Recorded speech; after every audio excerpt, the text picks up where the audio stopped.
You are going to love this one. I certainly did. You know, there are some conversations where you come away feeling so alive, so full, and like your soul has just been tickled. This was one of them for both of us.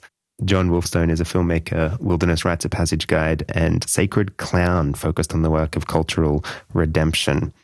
And in this conversation, we touch on many very alive threads in our time, but the importance of grief and the ways that grief humbles us into a kind of more mature way of being in the world and in ourselves and with each other. We talk about grief ritual. We talk about embracing brokenness and the paradox of wholeness, the notion that we are whole and yet we are already whole, and yet part of being whole is also acknowledging that we are broken at the same time. And it's this integration in the paradox of wholeness. We also talk about claiming queerness and the space between, or the difference between, if there is, queerness and simply an integrated masculine, or someone who identifies as a man but integrated with their femininity, with their beauty, with the eros, the sensuality. And is queerness, in fact, a sexual orientation, or is it more of a maturity and an integrated way of being in the world? And so this is a very alive one. Hope our passion and curiosity really comes across. And I'm really curious to hear some of your questions. And I suppose the things that come alive for you in listening to this conversation. There are many, many more conversations to be had between both John and myself, and we do hope you enjoy. Grab a tea, take a breath, notice the inhale, the exhale, and the space between. A moment in between moments. Here you are. You're listening to Spaces Between with your friend and host, L. Jeffrey.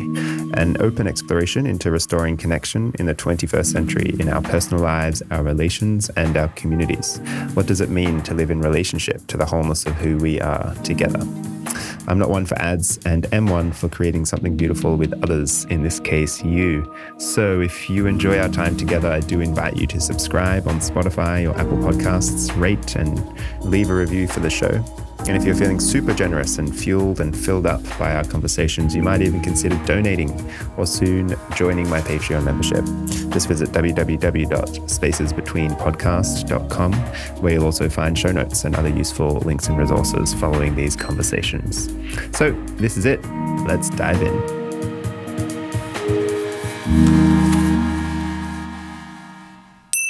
Yeah, I'm excited, Alice. Thank you. I'm also just looking at some of your work. I'm just excited because you've really at least made manifest in the digital space a lot of things I've been doing and want to do. And I've had, so this is the track I was about to go on. And I love what you said about restoring wholeness in self and society, and like embracing or finding a relationship with otherness.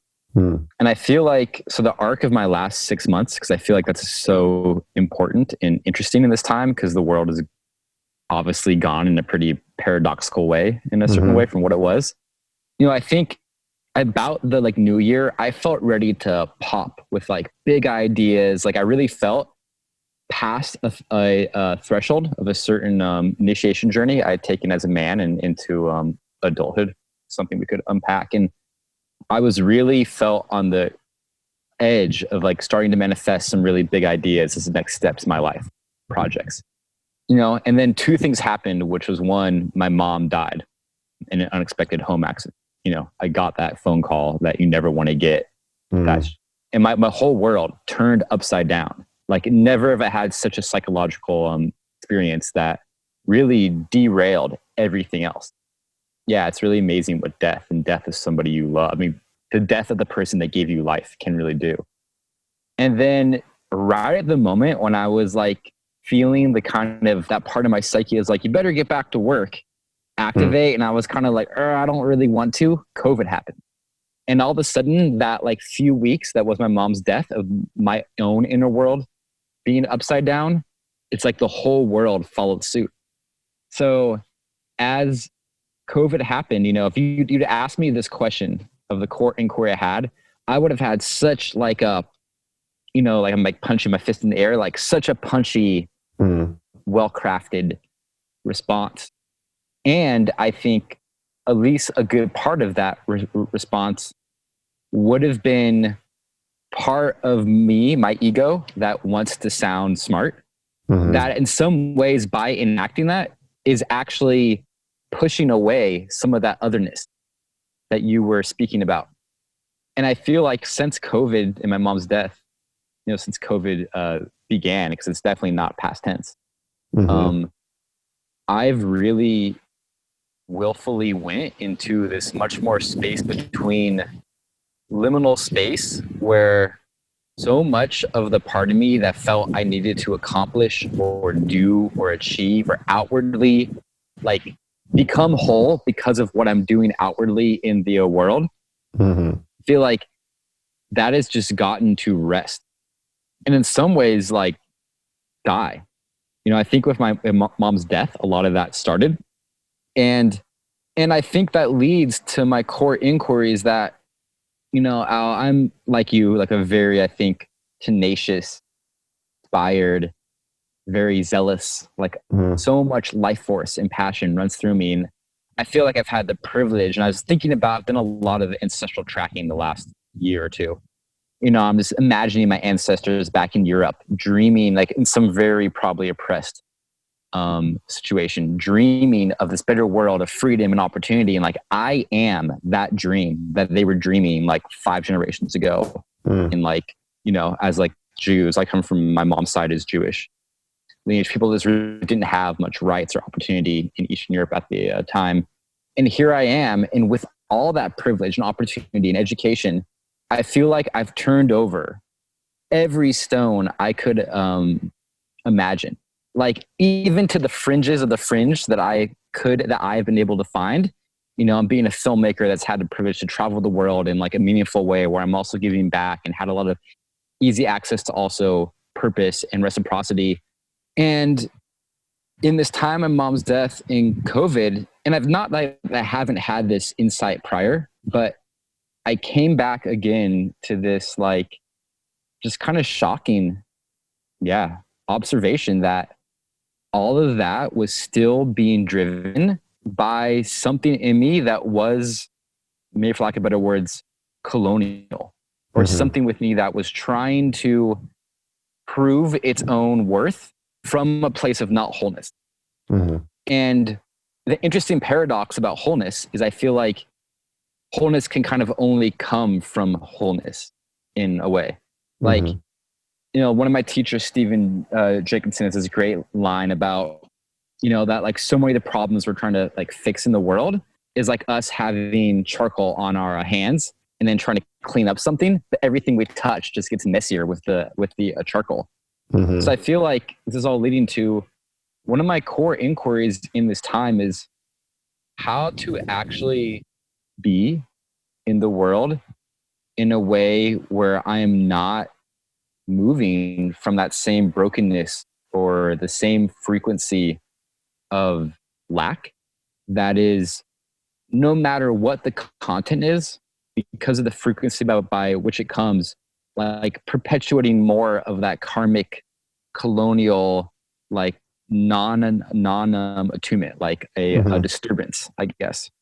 And what that's really meant is that like all of my nice one-liners, all of the nice boxes I had around my life or my career have really fallen away. And I've been spending a lot more time in nature.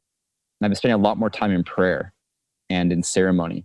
And that's the biggest call that came to me out of this COVID time. And honestly, my core inquiry right now is how can I do that more and still be like an integrous human being?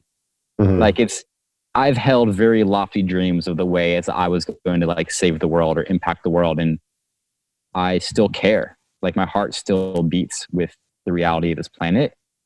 And I think I've reckoned with maybe a lot of that thirst wasn't coming from a place that actually was capable of, in a grounded way, creating that change anyways. And I've become much more locally focused and like, oh, how can I really be with and observe like this surrounding right here?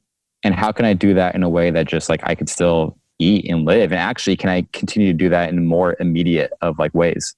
And trust. And this is also the inquiry. It's like, if I do that, do I become disconnected? Do I become like selfish, navel gazing asshole? Mm-hmm. Or is, am I like stopping being a global citizen or a justice warrior if I'm like putting down the mantle of all my fights for a while? Mm-hmm. And I don't know. Like I'm really in that space of I don't know, but this feels the most holy now. Mm-hmm. Is this to really be with like exactly what I want, exactly what my body wants, and like dropping a bit of the mental anxiety, like this or that thing is going to get me somewhere, and then I'll feel good. Yeah. I don't know if all that makes sense. That's probably kind of a long arc that I painted. Okay. Yeah. Yeah. And thank you. Yeah. Thank you for sharing. It feels really resonant for me at the moment. And I sense many of us in this time, there is this call to immediacy and call to responsibility, but in the immediate moment, like not responsibility in that these big wafty visions or dreams of this is what my advocacy looks like. This is what my activism looks like out there. It's in this project world. It's in this vision, but it's actually for me, I feel such a call to daily disciplines, integrity, showing up in the immediacy of my environment, socially and ecologically.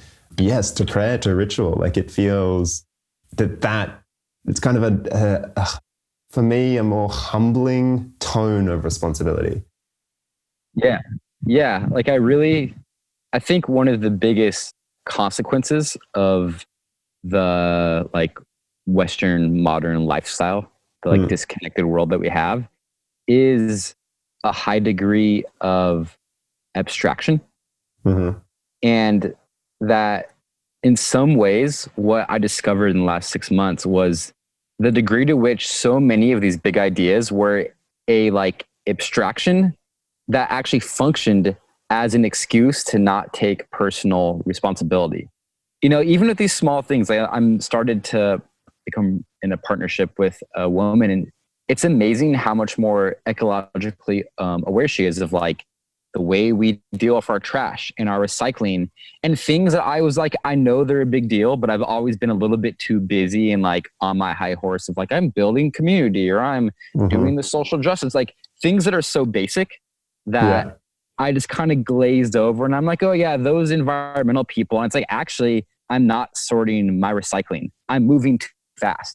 And how many casualties of my not taking responsibility were coming out of moving too fast, and they were being driven under some like excuse of the bigness things I was doing. And like that is just what shifted that.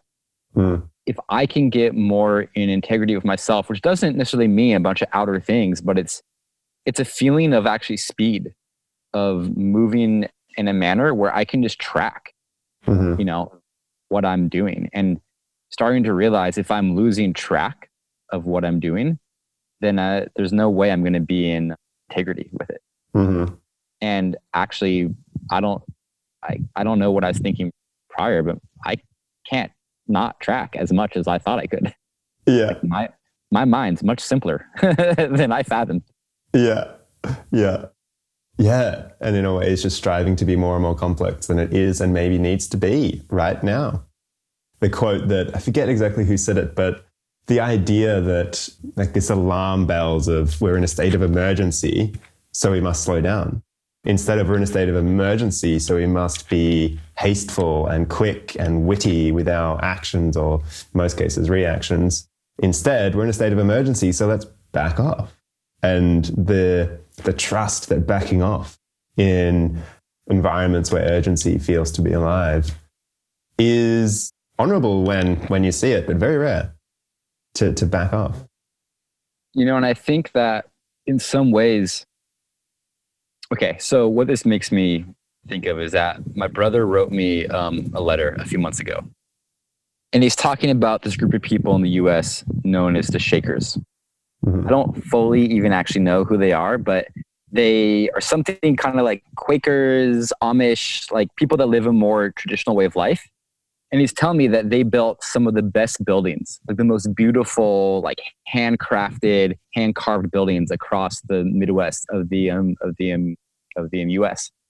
And that they had this belief system where the world could end at any time. that the apocalypse was always just around the corner. And that somehow, because of that, they felt they had all the time in the world to build the most crafted, beautiful buildings. Mm. And this something really struck me as like hitting a tone in that whatever they were like on about, hitting a tone of some of the medicine of this time, which for me really is the medicine of death.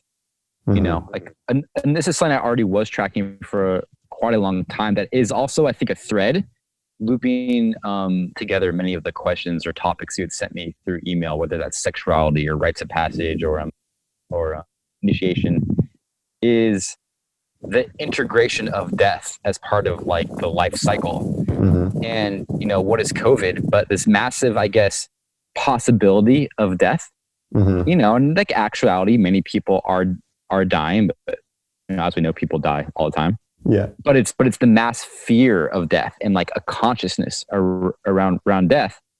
And then actually very naturally, this kind of beautiful reaction, although I know it has its consequences that probably I feel as a white person least of like the economy slowing down and people slowing down and like getting much more localized. But I experienced also very much firsthand when my mom died of just, as opposed to it creating some urgency that I have to get all the shit done because I know now that I'm going to die, you know, because your parent Mm-hmm. dying, you're like, oh, I'm next in line. There was really this like, the only thing that matters is the quality with which I do whatever it is I'm doing.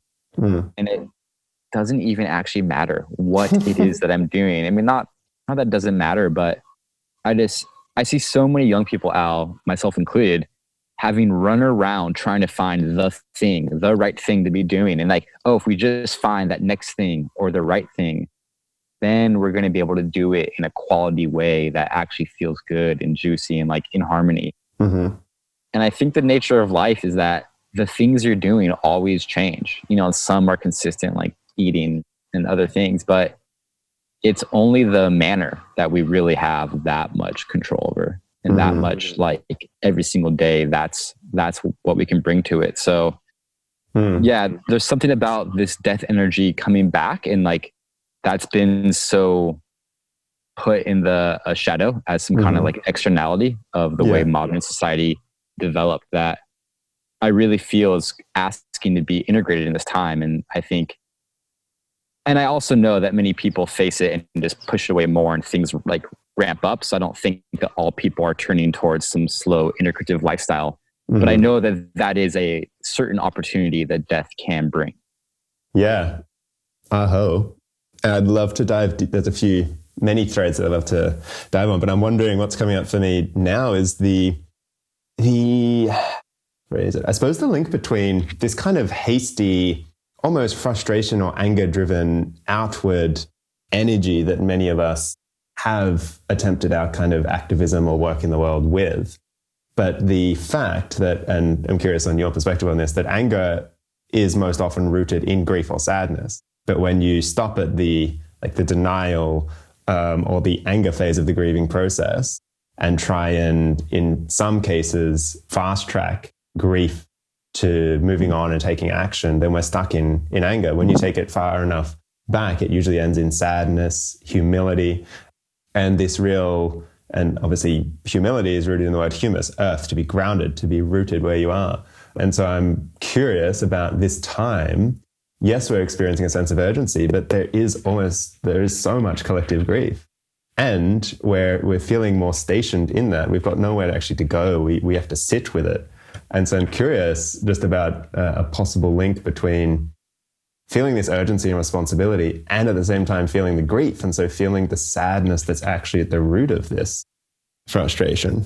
Yeah, I'm curious if you sense any resonance. Definitely.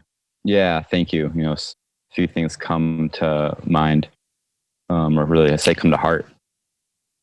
I think one, I want to speak now because we're both at least appearing to be in male bodies. I'm trying to be more careful about what I identify as a cis man, so I can speak from that lens. So much of my journey into my own exploration of masculinity the past years and I say of this initiation path, and I'd say this is a hallmark of adulthood initiation, is crossing the river of grief. That is really at the core of being human. Like it's actually not that, oh, times got so bad and now we have so much to grieve. Just the very nature of life and death and being living beings that fall in love with life that dies and, you know, goes away, although it's a little bit different in an intact culture where there's a way to honor what is the awareness. Yeah, that grief is fundamental, and especially as men, completely culturally trained out of crying, you know, as being something that's feminine when it's not. It's just inherently human, not masculine or feminine at all. Maybe it has a more yin quality, but, and, you know, I think in terms of activism, and this is something I've been on about for a long time, there's this means of activism where instead of like fighting for stopping some otherness that's outside of us, it is the activism of reclamating what has been othered inside of us. And from everything I've seen, whether it's like a big project of activism or like a business, or for me, just recently here, a community project, people that are not whole cannot really effectively accomplish like the things that are wanting to be accomplished at this time. And, you know, I'd say, okay, I was speaking as men.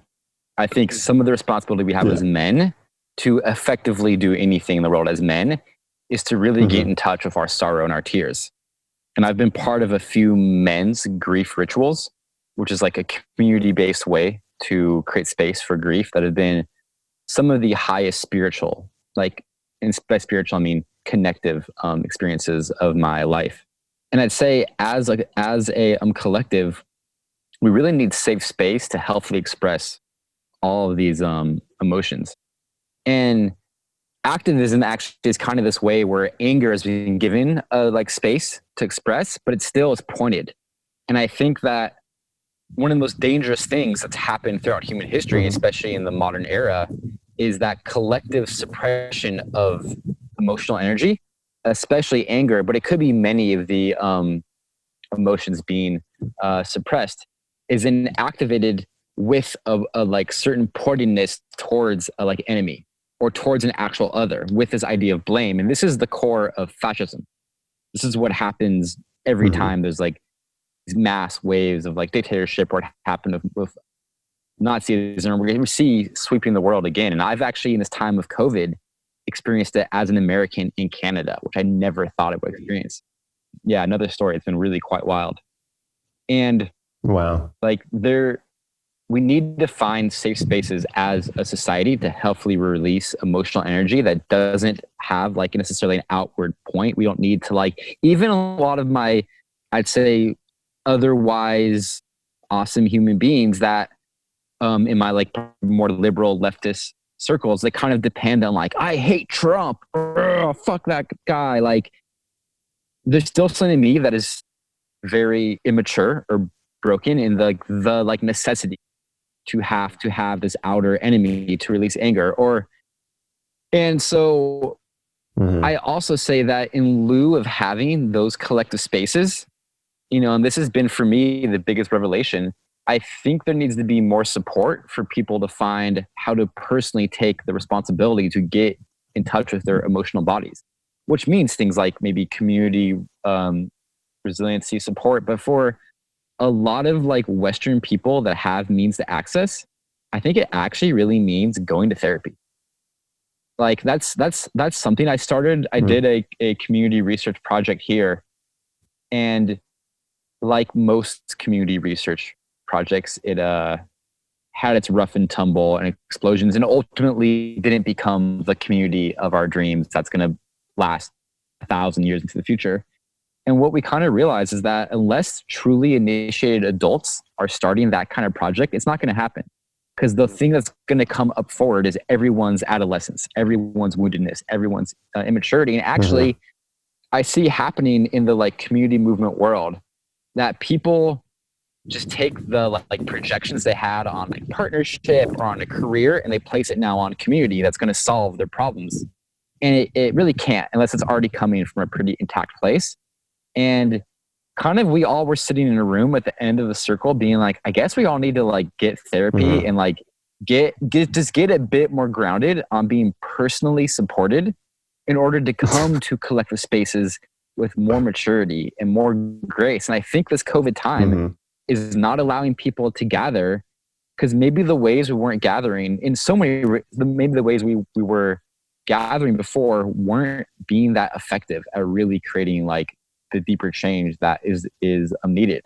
So yeah, there's something in there of like, you know, I know this is like, I would never have said this like a year ago or 5 years ago on a podcast, but like we actually live in a world where people have like studied and done so much training around how to heal human beings at like a psychosomatic level. And there's amazing, I mean, you have to find a good therapist or good branches. And it's not just one and done. Like I've explored so many therapeutic modalities, but I would not be who I am at all. And all of the really cool cultural things I've done, studying with Stephen Jenkinson, from doing like 4 years of Lakota style vision quest to learning grief ritual, none of those affected my personal rudder of acting maturely in the world more than like straight up deep therapy, you know, which I've done different branches, but it's like something I really want to urge people that I think it can be a little taboo where we can feel like we're above it in the new paradigm circles. And it's like, no, man, this is the way our society's built. And actually we all need it more. Yeah. Yeah. I love that. And it's, I mean, I'm currently studying Gestalt and integrative psychotherapy, and I've been working with somatic and Gestalt psychotherapists for the last 5 years. And it feels, for me, in the beginning, I went with, and I suppose this also touches on another thread, the paradox of wholeness. Again, there is the notion that in this modern narrative, to see a therapist means something's wrong. You know, I tell my parents that my partner and I we're seeing a relationship therapist. I'm like, oh my God, is everything all right? We're like, yeah, actually, we're really well. We're just curious about, some of the things that are just little niggling challenges, but also how could we be better together? And for me, it feels like that's honoring privilege. Like, to honor our privilege is to invest in excavating the colonial bullshit that's beneath the surface.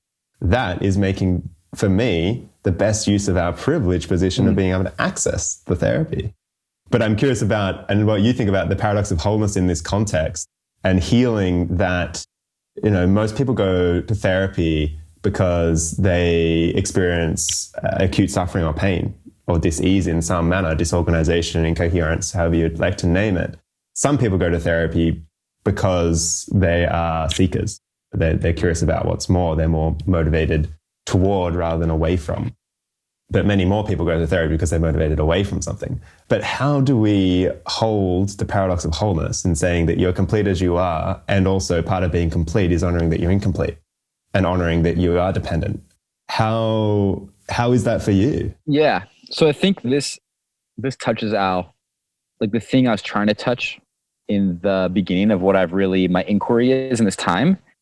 And it's interesting. So, you know, the word healing and the word whole have like a similar etymological root.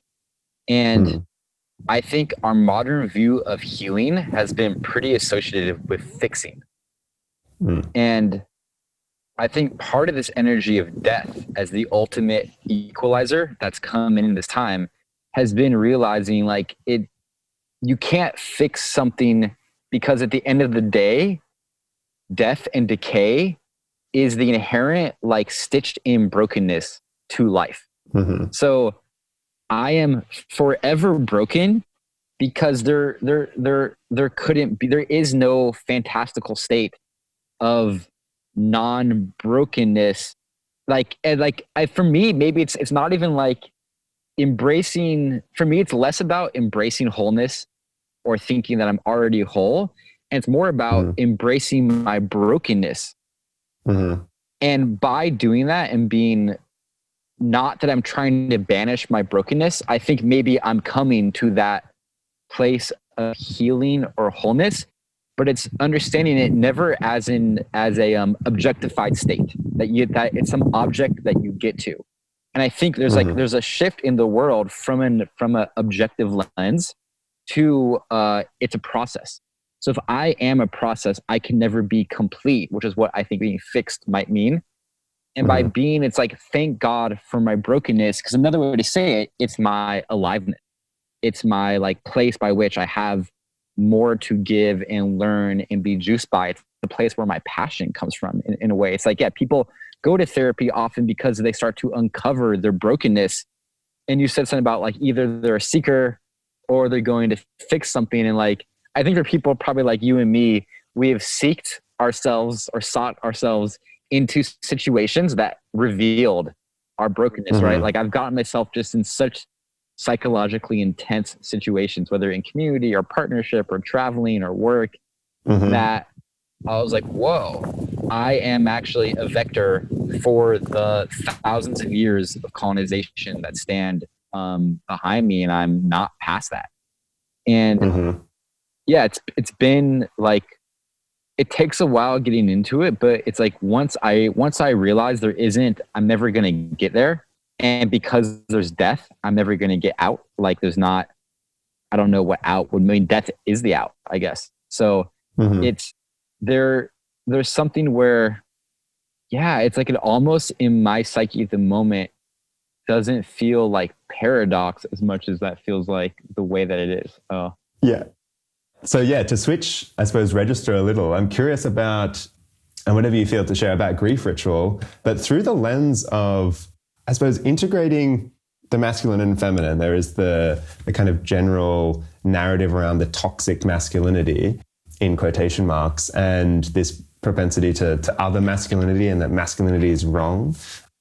But instead to flip the frame, or to bring a sense of wholeness to the frame and see it more so as integrating the feminine with the masculine, to complete a kind of whole. So I'm curious how grief ritual or rites of passage itself kind of heals or allows that process. Yeah, thank you. Yeah, I'm going to give a bit of a broader explanation of this. So much of this journey for me was my own journey into adulthood initiation, which is a certain rite of passage in life amongst many, but it's one of the core ones that's most badly missing from most like modern Western cultures. And indigenous cultures all over the world had many rites of passage, which are essentially culturally created containers, held by elders and mentors and people, and ritual to help people transition from one life stage to the next, actually realizing that nature doesn't just do that, or culture is the extension of nature that helps human beings maturate and evolve. And there's so many relics of this, whether it be for me, I had a bar mitzvah, or like you graduate from high school, and there's some sense of like a ceremony. And those like ceremonies and those rites help cue the psyche also to take on different sets of roles and responsibilities. But we've kind of flatlined that in our society. So we have a lot of people, especially stuck in this like adolescent phase. So when I encountered that journey into what I wanted to become a like psychological adult, like a certain level of maturation, where essentially the hallmark of that difference for adulthood in this frame versus adolescence is where in adolescence, the ego or self is driving kind of the like center of action. Like, oh, how can I get my needs met? How can I like serve my ego or myself? The orientation shifts to like serving the world or serving the whole, and recognizing self as like intrinsically part of that whole. So it's really adopting a more ecocentric, as eco-philosopher Bill Plotkin has said, or a more like interconnected worldview. So in that journey, like I expressed earlier, I found out that there was an immense wave of ocean of grief that I, like at age 28, was like, I haven't cried in 15 years. And it was just like, that was just normal. That's just like what the world around me was, and the men around me were also. And it is something kind of like I got enough like information that I was like, oh, that actually is really a issue that's not natural or healthy. And I realized I've never felt any of the griefs in my life. And anytime grief came up, whether that be a relationship ending or somebody I love dying, like a grandparent, just like I try to stay as far away and as like emotionally shut down as possible was what I had tracked. Mm-hmm. So there's a huge part of getting back in touch with my grief and my tears. And one of the biggest stumbling blocks was as a man, or like culturally trained as a man with like all the cultural expectations of masculinity. And I don't really like the word toxic so much, but just the cultural training that the Western world has given men. There is essentially this equation that anything feminine is bad or like not worthy or makes you less a man, which is a completely adolescent view. Because in your like adolescence, you have this like kind of spiritual, sexual awakening. You have the height of your actual hormones, like testosterone or estrogen, or many of them come online. And in that like moment, it's like, okay, I'm really exploring being this male body because there's a flood of these chemicals, hormones, but it's not integrated masculine and feminine into a certain wholeness, which is what adulthood is. So you could say that the passage to adulthood is from a kind of lopsided, one-sided self, which maybe you're expressing mostly masculine or mostly feminine, probably caught in the cultural mode of what that is in your like adolescence. And then adulthood is this having been through a rite of passage where you have to reclaim that other side. And as Carl Jung, we were talking in a break about a podcast called This Jungian Life, because this amazing psychologist, I think he died in like maybe 1960, but was kind of the father of some of the more soulful branches of modern psychotherapy. He was kind of one of the early ones to postulate this idea of shadow, that so many aspects of especially the like ego cast a certain psychological shadow, where there is like mechanisms in your psyche that are not in the consciousness, that you could say they're subconscious, that drive action. And you could look at the modern world and just as a base frame be like, whoa, shadow is running the show. Like so many things are causing harm that we are not consciously aware of as a society. We're in that integration process all the time of certain things coming to the surface, they like say, from the shadow depths, a lot in the past 10 years. And so for me, you could say as a man, grief was completely in the like shadow, but it's actually part of a larger matrix of this entire feminine part of my psyche. And Carl Jung had actually words for this, where for men, the shadow feminine was called the anima, and for women, the shadow masculine is called the like animus. And you could say that the journey of adulthood is to integrate for men the anima, and for women the animus. And so in some ways, I'd say that adulthood initiation has been entirely a journey of getting in touch with my femininity. That is inherently a part of my wholeness, even if I'm in a male body, no matter what body I am in. But having been so trained in like masculinity because of how I look and present in the world, that getting in touch with the femininity was the like missing part. And it'd be different in different culture, different time, or if I had a different body. And grief is just kind of, I'd say, the like tip of the iceberg into so many parts of me that were really feminine. Actually, other key turn points in this was, that some residents I feel called to mention now, was really exploring intimacy with men, also including sensuality and some sexuality. Like I haven't gone fully into like deeper sexual spaces, but I have gone much farther than I ever thought that I would in my early years.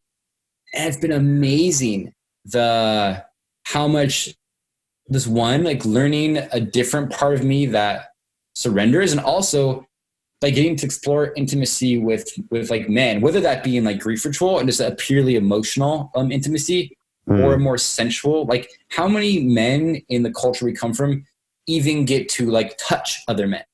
And for me, it's like the first time I was like feeling a man's beard with my hands. I was like, oh, this feels really good. I know what it's like for my partner to like appreciate I felt my own beauty as a man reflected back to me in another man And that's pretty normal. Many indigenous cultures, it's like there's so much sensual touching, and they just don't have these same fears around so many of the like phobias that we have. And so I've really felt that that's also with men. I found a lot of safety to go to these more intimate places of grief and exploring my feminine side, just because of how much the culturalization has like, made it not safe to share those spaces, often cross gender lines. And the last thing I'll say is that there's a huge revelation for me of realizing that people that are crossing the non-binary space, talk about spaces between, I think are really some of the best teachers in this time of how to be these like literally in their bodies every day, expressing a more integrative way. And like, I don't want to say more, as I feel there's a certain integration I have, even though I express in a fairly masculine way often. But there's something really beautiful, and I think a lot of like leadership that is necessary. And I really want to help support cultural spaces of that leadership by people that are able to be fluid and really in this dance of masculine and feminine in like daily life. Like, I feel like there's like almost a like spiritual reckoning that's happening and going to continue to happen in our society, where these people have this special, which is why many indigenous cultures honored these people in a more like shamanic realm, because there is like a big gift of like medicine to teach the like rest of us about how to be more fluidly integrative in that kind of way. Clicks all around. I mean, as a queer identifying man myself, I've often sat with the question of what is the difference, or what is the space between queerness and simply an integrated man? Like a man who, yes, identifies as a man, but really identifies with his beauty, with the sensuality, with the erotic, with dressing up sometimes. What's the difference between someone who identifies as queer, someone who identifies as a man, but is integrated with their beauty and their femininity? And is there one? Yeah. It's funny, because this thing has come up a lot where I'm like, am I queer? Am I like, and it's this kind of thing of like, I have some like there, and like, I feel like if I were to feel more empowerment to claim that I am identity, I would give myself more permission to occupy these spaces that I want to occupy more. And there's some like guilt, fear of like, well, then I don't know. It's kind of this the same thing when anybody on the spectrum of like white wants to kind of claim the non-white parts of them, but then other people are like, but you're white passing, and like shut them down, which I also get, right? I also get like, well, I have all this privilege because I often present as a cis man. But then, especially I read this great graphic novel about a history of queerness. Amazing book. It's like a whole graphic novel. Wow. Super well researched. And it was for me, this reckoning of how profound of like a political movement in a way and like spiritual queerness is. And I feel, we've talked at the beginning about these like inquiries. I could say an inquiry of my life is how to inhabit queerness more in a way where I can feel more integrous in that space. Because I think you're really hitting on something that I don't know if there really is a difference between being integrated and being able to claim a sense of queerness. And maybe in a world that has gone so fucked up in its straightness, in its like normality, maybe queerness, in the broadest sense of that term, is the like medicine, in like every facet of it. Yeah.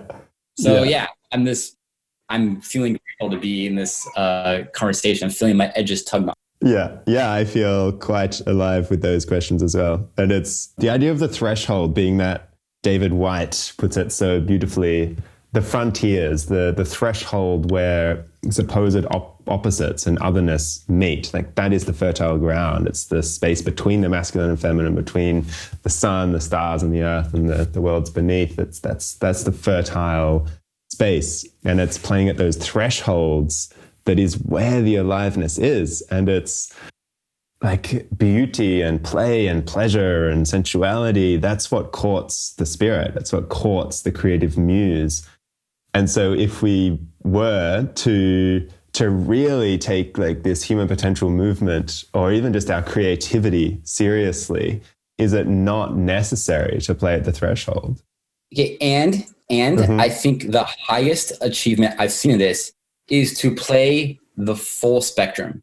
Because I'm going to risk this, like giving my own thoughts on something that I have seen sometimes in certain cultural facets of the like certain ways. And this is coming from an outsider, and I really risk this as somebody that's white and a man saying this, but I'm feeling to say it. And please give me feedback. This is like not to say. I've seen certain of the like a certain ideology around non-binariness that kind of like flattens the ability for that spectrum. And actually what I've seen most dynamic, and this is what I found in partnership, is when I can both be at the like extreme edges of duality, of power, that like I can extremely, if my partner be the like predator or be the yang or be the masculine, and she can really be the feminine, or if I'm with him, whatever, it doesn't matter, but you can play in that polarity and you can also meet in the neutral space. And for me, in myself, can I find the place where I'm really expressing like feminine side, maybe even going in drag, which I've done it at times, but like it'd be fun to take that on more and really go to this like expressing this like macho masculine side, and also playing in these spaces in the middle. But it's that ability for both the edges and the center. And I think that's also kind of this next wave I'm seeing of, it's not this like reaction anymore. Like queerness isn't a reaction to straightness or something, or like even you say the like new paradigm not being a reaction to the like Western civilization world, but it's like it is actually integrating it, where again we can take on things like, oh, Western psychotherapy is really dope, really effective, and we should all definitely build community as well, because that's the ground where we're going to make more permanent like solutions. But it's both. Yeah. Yes. No feedback other than yes. Yeah, the idea of having range, I mean, it comes up a lot in kind of jokingly way in my kinship and friendship circles. I just appreciate people, and I wish and hope for people in a world that has range. Range being yes to all the continuum, and the ability to have what I would kind of describe as, in my own experiencing of it, a dexterity of mind and heart and beingness. The ability to have this dexterity to zoom in, to zoom out, to become more intimate, to become more maybe observant. And that only comes with experiencing things like grief, experiencing things like ecstasy, like really allowing oneself, and often in the container of community. So being witnessed in your experiencing of such phenomena, in my experience, which then gives me greater permission to continue experiencing it. You know, and what's coming to me now is the way I found is coming back full circle now to the start of our conversation. I think even before we turned on the recording was kind of about the coming back, your desire to move to the country, me commenting about living in the forest and just the blessing it was to live very in a rural situation, is that nature has provided a template of rain. Like, especially in people like us living in like far northern or southern hemispheres where there's a strong seasonal impulse. And you look at indigenous cultures and especially their calendar systems. And for me, I've done a lot of time exploring the more earth-based kind of more ancestral pagan roots of Judaism, which has a phenomenal solar lunar calendar. Like, there is a template of wholeness mapped out in nature, which is where all cultural wholeness came from. And there is just a time, it's like that song, like there's a time for whatever, like there's a time for each thing in the natural world. And can we template our culture on that? And then, there is kind of a time of the year where grief is really present, or maybe a time of the month, you know, like there's a moon cycle, and certain things maybe are more possible at the full moon or on the like new moon. Maybe there's a wild, ecstatic, revelry thing that wants to happen each full moon, and something more yin and inward, maybe grief soaked, happening on the new moon. I'm not even sure that those are like the correct way to place those, but there's something in all of this, because I think, like you, I've been a purveyor of so many new cultural ideas, and yet what was missing in my ability to integrate them was rooting them into the natural world. And when I actually start doing that, and I start thirsting so outwardly for achieving or uncovering or like consuming experience, I see that, wow, the natural world actually has it all here. And if I observe nature, all the animals and the tree people, like they're all doing it.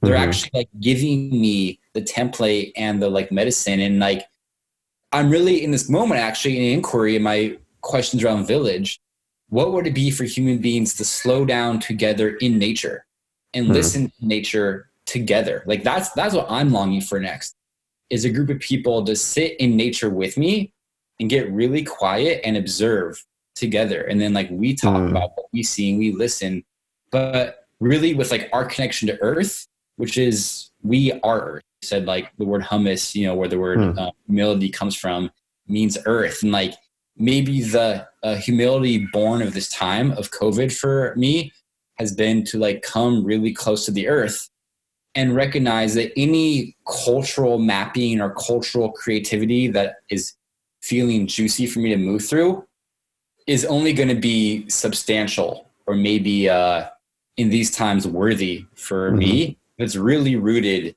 in something earth-bound, earth-centric. I love the full circle nature of that. It's been such an emergent and juicy exchange. Yeah.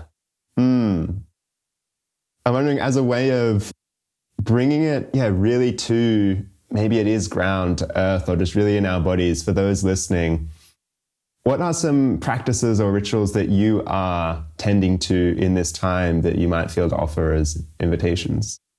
Yeah. You know, the ultimate one that I can say, that it's funny now that I think about it, because it really is the ultimate thing I'd say that makes us human. In terms of like, if I look at any one thing that turned our species from being like ape-like things into humans, it's sitting with fire.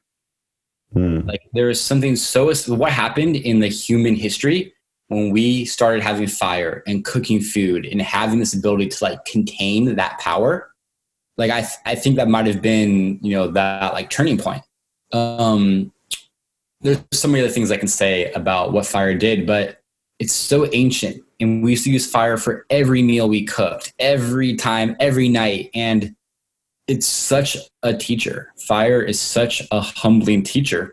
And it's the original TV, right? Like how much of pain seeing my parents like lost to that like glowing fire of TV or screens, you know, like kids now so hooked to screens. And I think the actual original impulse is sitting with fire. And, you know, in this COVID time, our community house hit a really big breaking point, and we had a certain level of like intervention that very carefully and with a lot of consciousness really ripped the community apart. We eventually mended in a more beautiful way, but it was like necessary. And in that time of like utter kind of like disillusionment and confusion and grief, my partner and I realized the last thing to do, like the last thing we could think of to do, in terms of like not last as in least important, but like it was the end of the ropes of what we had to do, was to go and sit with fire and pray. And, you know, prayer is such a, I think, co-opted and touchy subject because of especially Christian colonization. But I think it's using your heart to make expression and yearn for and ask for help from forces that we are a part of that are also bigger than us. And fire for me, like I have one of my teachers says, sitting with a fire is like having a direct line to 1-800-CREATOR. And there's something, man, about speaking to a fire in so many traditions, including my own ancestral tradition of Judaism, where fire is this direct line to a sacred. It is this like alchemical, transformative. It's like never one thing, always moving.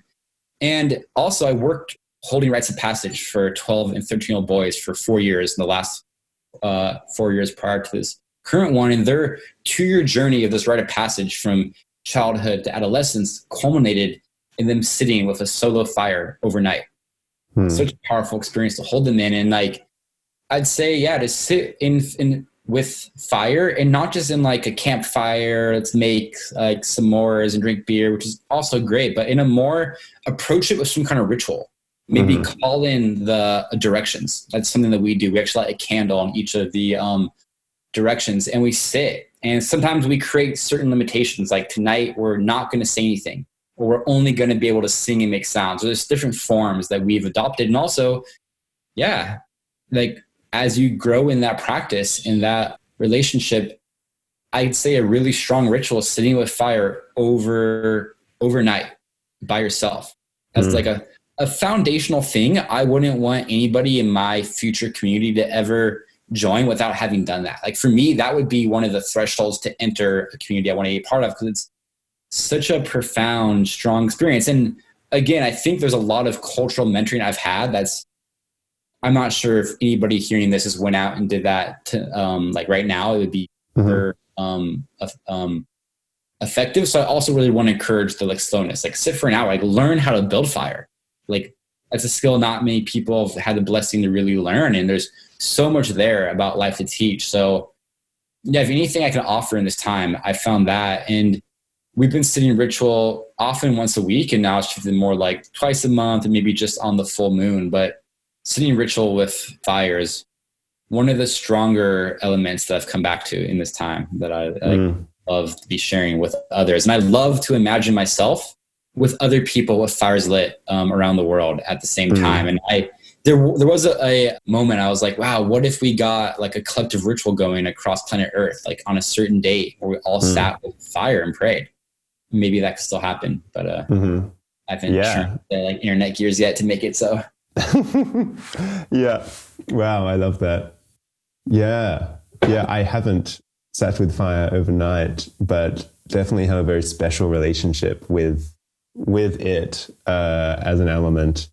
Yeah. And just I suppose the sit spot aspect of that ritual and the discipline of sitting, observing with reverent eyes and reverent heart. Yeah. Well, on that, to say, I think sit spot is an amazing practice, which is essentially just sitting and observing and being with the natural world. Like, yeah, it's like an active meditation, or maybe not active, but you're also trying not to get lost in your head like you are with meditation. But I think fire in some ways is even easier because you have this very active thing in front of you that you're feeding, you're physically, and that's why working with like 13-year-olds, we're much more ready to put them out overnight with a fire than put them out on like a solo one-night vision quest, because fire gives you a clear like relational device of focus. So I'd say for anybody that also has a sit spot practice or wants to start tapping in deeper to like that nature connection world, I think fire is actually such a beautiful gateway because it is such a clear focus and such a like relational being that just wants to feel you, and actually to really honor wood, like tree, because wood feed fire and wood loves to burn.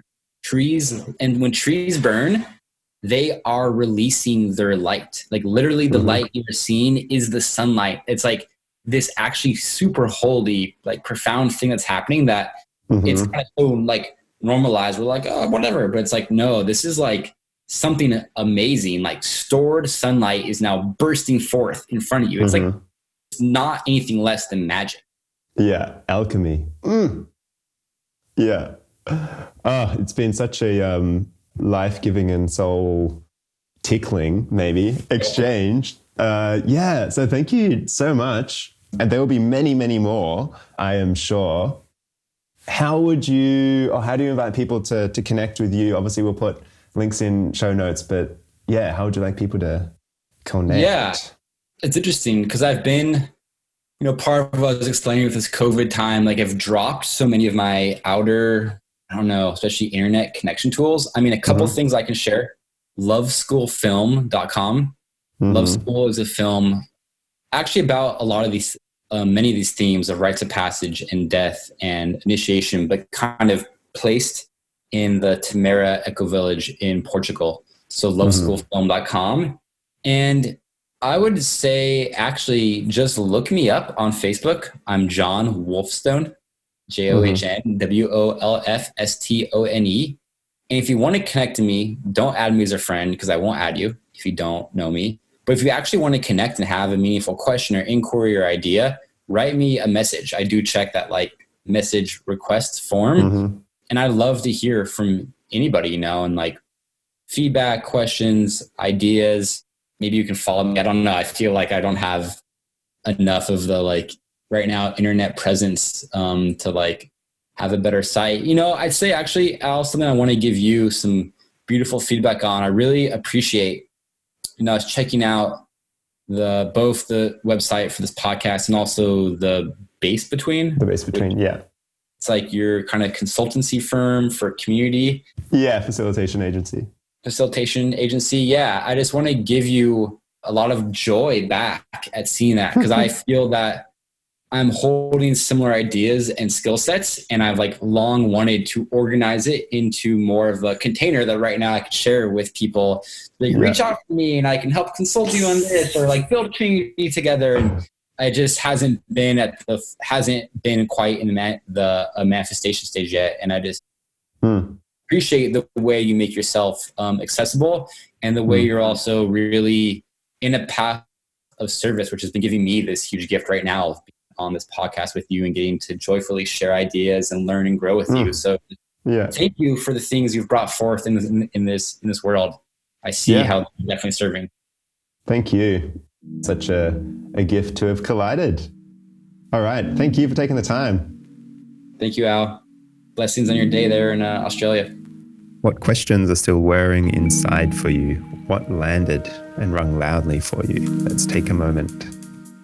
Thank you for joining me for another life-affirming and enriching conversation, each one a light, a torch to guide us on our path to being in right relationship with ourselves, those we walk with, and the ecologies we are very much a part of.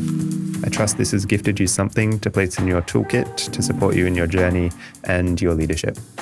Make sure to connect with me and leave any comments on my Facebook or Instagram page at @ljeffrey and check out the links in the show notes. This show is completely funded by listeners just like you, so if you feel generous and wish to be part of nourishing these inquiries that we're exploring together, you can leave a once-off donation or soon subscribe to my Patreon membership. Show notes, resources, and donations are all at www.spacesbetweenpodcast.com. Until next time, remember, we can't rush our way back. Notice connections and tend to the sweet, sweet spaces between. Lots of love.